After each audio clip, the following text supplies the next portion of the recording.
इस current affairs funda में आप सभी का स्वागत है। मैं हूं आपके साथ अभिषेक शर्मा और आज के इस वीडियो सेशन में हम 17 अक्टूबर तक के सभी इंपॉर्टेंट करंट अफेयर्स कवर करने वाले हैं। हमेशा की तरह आप इस वीडियो को अंत तक जरूर देखिएगा, आज भी आपको काफ़ी कुछ जानने के लिए मिलेगा। साथ ही गाइस, इस सेशन को शुरू करने से पहले आप सभी को बताना चाहूँगा, यदि आप हमारे daily current affairs PDF, weekly PDF और मंथली पीडीएफ चाहते हैं तो इस वीडियो के फर्स्ट कमेंट में दिए गए लिंक पर क्लिक करके पा सकते हैं। ज़्यादा जानकारी के लिए आप इस स्लाइड पर दिए गए सभी पॉइंट्स को जरूर पढ़ें। कोई भी आपका डाउट हो, कुछ भी आप पूछना चाहें तो हमें कमेंट बॉक्स में ज़रूर लिखें। तो चलिए फिर करते हैं शुरुआत इस वीडियो सेशन की। प्रधानमंत्री नरेंद्र मोदी ने विजयदशमी के अवसर पर कितनी नई रक्षा कंपनियों को राष्ट्र को समर्पित किया? सही आंसर होगा option C. Prime minister Narendra Modi on the occasion of Vijayadashami dedicated 7 new defence companies to the nation. तो देखिए, ऑर्डिनेंस फैक्ट्री बोर्ड तो इससे कार्व्ड आउट की गई हैं। जैसे कि किसी एक स्टेट से दूसरा स्टेट बनता है ना, तो उसको भी कार्व्ड आउट बोलते हैं। इसी तरह से ऑर्डिनेंस फैक्ट्री बोर्ड से 7 नई कंपनीज बनाई गई हैं, डिफेंस कंपनीज विजयदशमी के अवसर पर। कौन कौन सी हैं? म्यूनिशंस इंडिया लिमिटेड है, Armoured Vehicles Nigam Limited, Advanced Weapons and Equipment India Limited, Troop Comforts Limited, Yantra India Limited, India Optel Limited and Gliders India Limited. आगे बढ़ते हैं। फीफा ने अंडर 17 महिला विश्व कप 2022 के आधिकारिक शुभंकर ईवा का अनावरण किया है। आपको बताना है इस विश्व कप की मेजबानी कौन सा देश करेगा? सही आंसर है option A. So FIFA unveiled the official mascot of the under 17 women's world cup 2022 Eva. India will host this world cup. तो आपको यहाँ पर जानना चाहिए कि under 17 women's world cup India host करेगा 2022 में और इसका शुभंकर है ईवा। ईवा क्या है? ये एशियाटिक लायनेस है जो कि विमेन पावर को रिप्रेजेंट करती है। बाकी साल 2022 में 11 से 30 अक्टूबर तक ये टूर्नामेंट चलने वाला है। आगे बढ़ते हैं। ओयो ने किस पैरालंपियन को स्वतंत्र निदेशक के रूप में नामित किया? दीपा मलिक, सुयास जाधव, प्रमोद भगत या फिर देवेंद्र जजारिया। सही आंसर होगा option A. So OYO has named Deepa Malik as independent director. तो दीपा मलिक को आप सभी जानते हैं। पहली बात तो ये है, इंपॉर्टेंट आपको जानना चाहिए कि ये प्रेसिडेंट है पैरालंपिक कमेटी ऑफ इंडिया की। कई बार पूछ लिया जाता है कि जो पैरालंपिक कमेटी ऑफ इंडिया इसकी प्रेसिडेंट कौन है, तो आंसर होगा दीपा मलिक। तो एक क्वेश्चन तो आपका यहीं से बन गया। दूसरा ये है कि ओयो की जो है ये इंडिपेंडेंट डायरेक्टर बनाई गई है। आपको जानना चाहिए 2016 के पैरालंपिक गेम्स में इन्होंने सिल्वर मेडल जीता था। 2021 अक्षय ऊर्जा देश आकर्षण सूचकांक में भारत की रैंक क्या है? सेकंड, थर्ड, फोर्थ या फिर फिफ्थ? सही आंसर होगा option B. So India's rank in 2021 renewable energy country attractiveness index is third. तो देखिए, EY अर्न्स्ट एंड यंग द्वारा ये रिपोर्ट जारी की गई है। 58th एडिशन है। क्या नाम है? Renewable energy country attractiveness index, यानी RECAI। तो यहाँ पर वर्ल्ड की टॉप 40 मार्केट्स यानी कि नेशंस के बारे में ये एक इंडेक्स बनाया गया है। किसने जो है सबसे ज़्यादा रिन्यूएबल एनर्जी इन्वेस्टमेंट अपनी और अट्रैक्ट किया है और कई तरह की अपॉर्चुनिटीज़ जो है यहाँ पर प्रोवाइड कराई हैं। तो टॉप 5 कंट्रीज़ की बात करें तो पहले पर US है, दूसरे पर चाइना है, तीसरा पे इंडिया है, चौथे पर फ्रांस है और फिफ्थ पर है United kingdom. Global hunger index 2021 में भारत की क्या रैंक है? सही आंसर होगा option C. So India's rank in the global hunger index 2021 is 101। तो देखिए, ये वाला क्वेश्चन आपके लिए काफ़ी इंपॉर्टेंट है। पॉइंट बाय पॉइंट आप जरूर देखिएगा इसको। पहली बात तो ये है कि 116 कंट्रीज़ ने इसमें पार्टिसिपेट किया, जिसमें कि भारत की रैंक 101 है। इंडेक्स का नाम है ग्लोबल हंगर इंडेक्स 2021।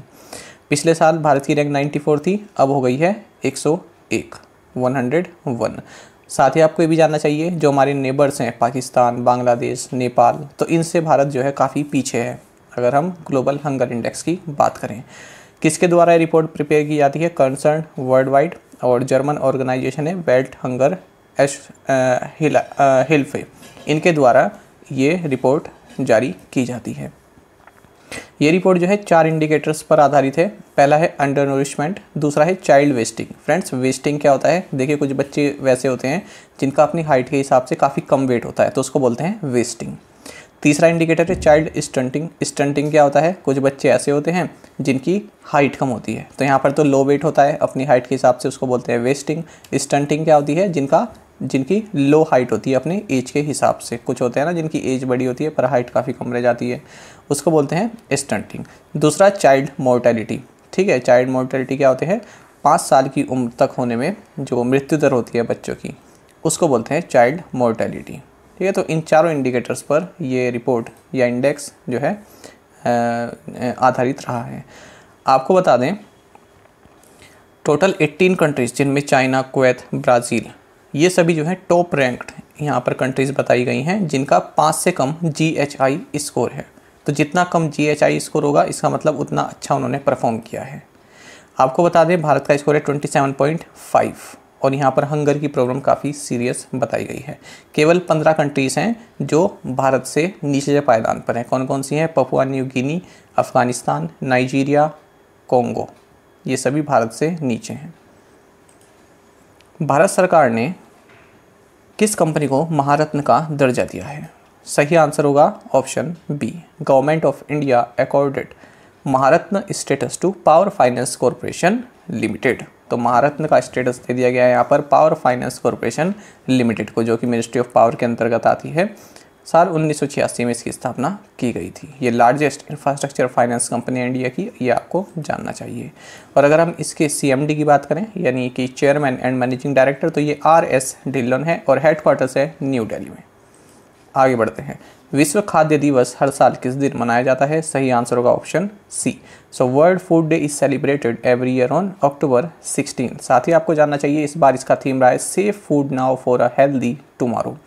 देखिए सभी ऑर्गेनाइजेशन फूड से रिलेटेड हैं, इनके सभी के हेडक्वार्टर्स इटली में है। पहला है फूड एंड एग्रीकल्चर ऑर्गेनाइजेशन जिसे आप FAO बोलते हैं, इसका हेडक्वार्टर्स भी रोम इटली में है। दूसरा है वर्ल्ड फूड प्रोग्राम, इसका भी रोम इटली में है। तीसरा international fund for agriculture development, इसका हेडक्वार्टर्स भी इटली में है। गरीबी उन्मूलन के अंतर्राष्ट्रीय दिवस हर साल किस दिन मनाया जाता है? 14 अक्टूबर, 15 अक्टूबर, 16 अक्टूबर या फिर 17 अक्टूबर? सही आंसर होगा option D.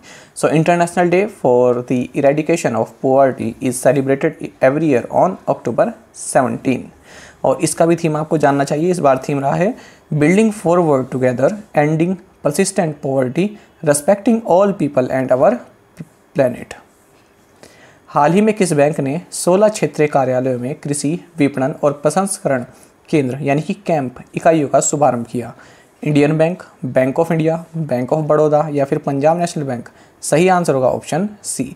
So bank of Baroda recently launched centre for agriculture marketing and processing यानी कि camp units across 16 zonal offices. तो अपने 16 जोनल ऑफिसेज में यहाँ पर centre for agriculture marketing and processing camp, जिसको आप कहेंगे, इस तरह की यूनिट्स बैंक ऑफ बड़ौदा ने स्थापित की हैं। बाकी आप जानते हैं बैंक ऑफ बड़ौदा के MD and CEO Sanjeev Chadha है। हेडक्वार्टर्स अलकापुरी, वडोदरा, गुजरात में है। टैगलाइन है इंडिया इंटरनेशनल बैंक। साथ ही आपको जानना चाहिए बैंक ऑफ बड़ौदा ने हाल ही में बड़ौदा किसान पखवाड़ा, इसका 4th एडिशन लॉन्च किया है। ये बड़ौदा किसान पखवाड़ा क्या है? A fortnight long farmer engagement programme. Fortnight का मतलब होता है 14 दिन तक चलने वाला कोई इवेंट, यदि 14 दिन तक चल रहा है उसको बोलते हैं फोर्टनाइट, ठीक है। ये बात आपको जाननी चाहिए। तो 14 दिन का ये प्रोग्राम है जो कि चल रहा है, तो इसको आप पॉइंट रखेंगे। फोर्टनाइट मतलब 14 दिन तक चलने वाला। प्रदीप कुमार पांजा को अंशकालिक गैर कार्यकारी अध्यक्ष के रूप में नियुक्त करने के लिए किस बैंक को RBI से मंजूरी मिली है? सही आंसर होगा option C. So Karnataka bank has received approval from the RBI to appoint Pradeep Kumar Panja as part time non executive chairman. तो देखिए RBI ने जो है मंजूरी दे दी है कर्नाटका बैंक को कि आप प्रदीप कुमार पांजा को अपना नॉन एग्जीक्यूटिव चेयरमैन बना सकते हैं 3 साल के लिए। और ये P जयराम भट्ट इनको जो है सक्सीड करेंगे। कर्नाटक बैंक के बारे में आपको जानना चाहिए। हेडक्वार्टर्स मंगलोर में है। CEO है महाबलेश्वरा MS और टैगलाइन है your family bank across India. 2021 state of the education report for India no teacher no class report किसके द्वारा शुरू की गई? सही आंसर होगा option C. So 2021 state of the education report for India no teacher no class report is launched by UNESCO India. तो report का नाम याद रखेंगे और यूनेस्को इंडिया की द्वारा इसको जारी किया गया है। 3rd एडिशन रहा है, ये भी आपको जानना चाहिए। साथ ही आपको जानना चाहिए यहाँ पर इन्होंने जो है यूनेस्को इंडिया ने इस रिपोर्ट के थ्रू 10 एक्शन ओरिएंटेड रिकमेंडेशंस जो है प्रोवाइड कराई हैं, जो कि बताते हैं कि भारत में जो टीचिंग प्रोफेशन है, जो वो चैलेंजेस फेस कर रहे हैं, उनसे किस तरह से निपटा जा सकता है। बाकी आप जानते हैं यूनेस्को का हेडक्वार्टर्स पेरिस फ्रांस में है, डायरेक्टर जनरल है ऑड्रे अजोले, और 16 नवंबर 1945 को इसकी स्थापना हुई थी। सरदार बलविंदर सिंह नकई, जिनका हाल ही में निधन हो गया, किस संगठन के अध्यक्ष थे?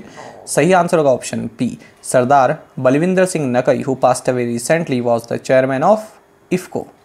तो इफको के चेयरमैन थे और इनका हाल ही में निधन हो गया है। इफको मतलब Indian farmers fertilisers cooperative limited. बाकी आपको जानना चाहिए इफको का हेडक्वार्टर्स न्यू दिल्ली में है। 3 नवंबर 1967 में इसकी स्थापना हुई थी। इसके एमडी एंड सीईओ हैं डॉक्टर यूएस अवस्थी। नेदुमुदी वेणु, जिनका हाल ही में निधन हो गया, किस फिल्म उद्योग से जुड़े हुए थे? उड़िया, तमिल, मराठी या फिर मलयालम? सही आंसर होगा option D, Nedumudi Venu, who passed away recently was associated with Malayalam film industry. तो देखिए मलयालम एक्टर थे, इनका नाम है केशवन वेणुगोपाल नायर, जिन्हें कि नेदुमुदी वेणु के नाम से भी जाना जाता है। तो इनका हाल ही में निधन हो गया है। आपको जानना चाहिए इन्हें 3 नेशनल फिल्म अवार्ड्स मिले हुए थे। किस देश ने दुनिया की पहली स्वचालित चालक रहित ट्रेन का अनावरण किया? सही आंसर होगा option C, so Germany unveiled the world's first ever automated driverless train. तो जर्मनी ने यहाँ पर पहली ऐसी ट्रेन अपनी सिटी हम्बर्ग में जो है लॉन्च की है, अनवील्ड की है, जो कि ऑटोमेटेड है फुली। यहाँ पर ड्राइवर नहीं है, ड्राइवरलेस ये ट्रेन है। आईएमएफ के अनुसार 2021 में भारत की अनुमानित जीडीपी विकास दर क्या है? सही आंसर होगा option D, so 9.5% is the projected India's GDP growth rate in 2021 as per the IMF। तो क्वेश्चन में हम भारत की बात कर रहे हैं। ये जो आपको मैंने न्यूज़ का स्क्रीनशॉट दिखाया ये ग्लोबल जीडीपी है, ठीक है, तो इसमें कंफ्यूज नहीं होना है, मैं आगे आपको इसमें डिटेल में बताऊंगा।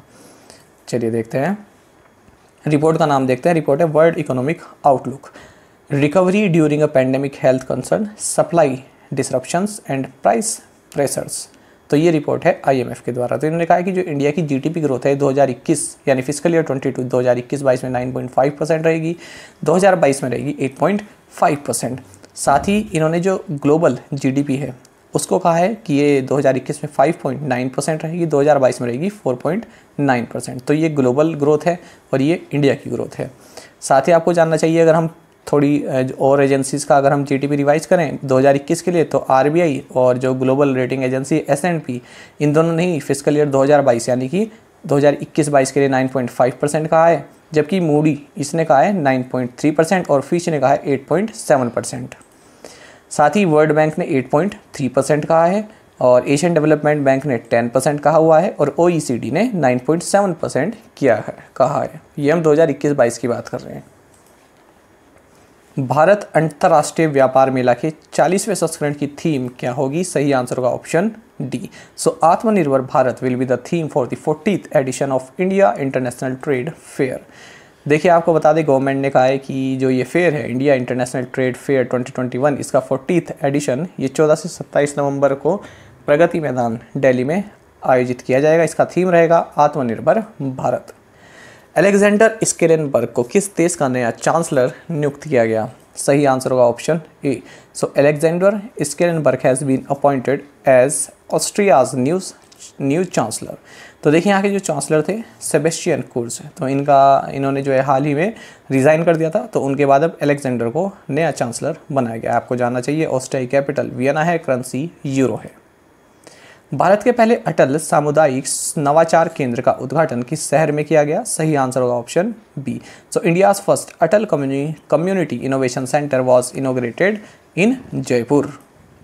तो देखिए जयपुर में विवेकानंद ग्लोबल यूनिवर्सिटी है, तो यहाँ पर इंडिया के first Atal community innovation centre को इनोग्रेट किया गया है। आपको बता दें ये पहला सेंटर है इस तरह का, अटल कम्युनिटी इनोवेशन सेंटर, ये पहला सेंटर है और इसको government of India Atal innovation mission and NITI Aayog द्वारा स्थापित किया गया है। बाकी आपको जानना चाहिए कि जो अटल इनोवेशन मिशन है जो कि नीति आयोग का एक हिस्सा है, इसके डायरेक्टर हैं डॉक्टर चिंतन वैष्णव। पूछा जा सकता है एग्जाम में, याद रखिएगा। किस देश की एमी हंटर एक दिवसीय शतक लगाने वाली सबसे कम उम्र की बल्लेबाज बन गई हैं? सही आंसर होगा option A, so Ireland's Amy Hunter has become the youngest batsman to hit ODI 100 one day international 100। तो देखिए एमी हंटर जिन्होंने अपनी 16th बर्थ बर्थडे पर इनका ये 60th ईयर में जैसे ही एंटर हुई इसी दिन का बर्थडे था और इसी दिन ये यंगेस्ट प्लेयर बन गई जिन्होंने वनडे इंटरनेशनल सेंचुरी बनाई है। इससे पहले ये रिकॉर्ड जो है भारत की क्रिकेटर मिथाली राज के नाम था, जो कि 16 साल 205 दिन की जब ये थी तब इन्होंने जो है 114 रन बनाए थे जुलाई 1999 में। तो ये रिकॉर्ड इनके पास था, अब ये रिकॉर्ड एमी हंटर ने तोड़ दिया है। अगर हम यहाँ पर बात करें तो फ्रेंड जो ये रिकॉर्ड है ना, ये रिकॉर्ड जो इन्होंने बनाया है मेल और फीमेल दोनों कैटेगरियों की बात कर रहे हैं हम यहाँ पर, ठीक है। तो सबसे यंगेस्ट ये बन गई, चाहे मेल की बात हो चाहे फीमेल की बात हो। अगर हम केवल मेल की बात करें तो यंगेस्ट मेल बैट्समैन कौन है जिन्होंने जो यंगेस्ट रहे जिन्होंने 100 बनाई, ये है पाकिस्तान के साइद अफरीदी। तो इन्होंने 1996 में बनाया था, तब ये 16 साल 217 दिन के थे। MS धोनी कितने T20 मैचों में कप्तानी करने वाले विश्व क्रिकेट में पहले खिलाड़ी बन गए? सही आंसर होगा option C. So MS Dhoni has become the first in the world cricket to captain in 300 T20 games.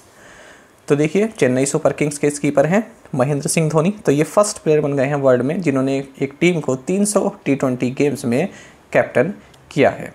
तो हाल ही में जो फाइनल खेला गया कोलकाता नाइट राइडर्स के खिलाफ, तो उसमें इन्होंने एक कीर्तिमान हासिल किया है। दूसरे नंबर पर हैं वेस्ट इंडीज के डैरेन सैमी। फायरबोल्ट ने किस भारतीय क्रिकेटर को अपना नया ब्रांड एम्बेसडर नामित किया? सही आंसर होगा option B. Fireboltt has named Indian cricketer Virat Kohli as its new brand ambassador. तो देखिए ये इंडियन वेरेबल ब्रांड है, तो इसने विराट कोहली को अपना ब्रांड एम्बेसडर बनाया है। इससे पहले जो एक्टर हैं विकी कौशल, इनको भी अपना ब्रांड एम्बेसडर बना चुके हैं। अब देख लेते हैं प्रीवियस असाइनमेंट क्वेश्चंस के answer. What is the capital and currency of Belarus? So capital is Minsk and currency is rouble. What is the theme for world arthritis day 2021? Don't delay, connect today, time to work. The historic sanctuary of Machu Picchu is located in which country? Answer is Peru. Which state's Kanyakumari Club got GI tag? Answer is Tamil Nadu. Which state has banned the participation of its employees in politics and elections? Answer is Haryana. और आप में से कई aspirants ने बिल्कुल सही answer दिया है। इसी तरह से आप पार्टिसिपेट करते रहिए। चलिए देखते हैं आज के असाइनमेंट क्वेश्चंस। और अगर आपको हमारा कंटेंट अच्छा लगता है, एक्सप्लेनेशन अच्छा लगता है, तो आप वीडियो को लाइक और शेयर भी कर सकते हैं। पहला क्वेश्चन है what is the capital and currency of Greece? Bathukamma festival is celebrated in which state? Avi Barot who passed away recently was associated with which sport? Where is the central island agriculture research institute ICAR located? Building peace in the minds of men and women is the slogan of which organization? तो पांचों questions के answer आप हमें comment box में जरूर बताइएगा। यदि आपको एक क्वेश्चन का आंसर भी आता है तो वो भी आप हमें कमेंट बॉक्स में बता सकते हैं। साथ ही करंट अफेयर्स फंडा को आप टेलीग्राम पर भी ज्वाइन कर सकते हैं। यहाँ पर रेगुलर वीडियो अपडेट्स और करंट क्विज़ हम आप सभी के लिए लाते रहते हैं, और डिस्कशन ग्रुप में आप किसी भी क्वेश्चन का सोल्यूशन पा सकते हैं। यहाँ पर हमारे करंट अफेयर्स की प्लेलिस्ट दी गई है, इसको आप ज़रूर देखें। अपने दोस्तों के साथ जो फेलो एस्पिरेंट्स हैं उनके साथ हमारे करंट अफेयर्स को शेयर जरूर करें। आज का ये सेशन आपको कैसा लगा हमें ज़रूर बताइएगा। Thank you guys.